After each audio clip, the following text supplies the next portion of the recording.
तुळशी विवाह का करतात हे माहित आहे का? तर पौराणिक कथेनुसार पूर्वी जालंधर नावाचा एक राक्षस होता. त्याची पत्नी वृंदा म्हणजे तुळस अत्यंत पतिव्रता आणि भक्त होती. तिच्या पतिव्रतेच्या शक्तीनं जालंधराला कोणीही पराभूत करू शकत नव्हते. भगवान विष्णूंनी जगाचं रक्षण करण्यासाठी जालंधराचा वध करण्याचा निर्णय घेतला. वृंदेच्या पतिव्रतेचा नाश करण्यासाठी विष्णूंनी जालंधराचं रूप धारण केले आणि वृंदेची परीक्षा घेतली.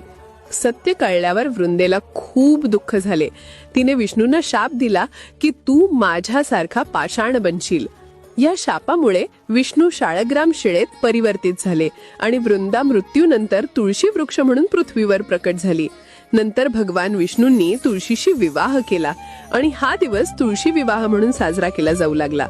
त्या दिवसापासून दरवर्षी तुळशी आणि विष्णूचा विवाह लावला जातो आणि यानंतरच सुरू होतात सगळी शुभ कार्य, लग्न, मुंज, गृहप्रवेश.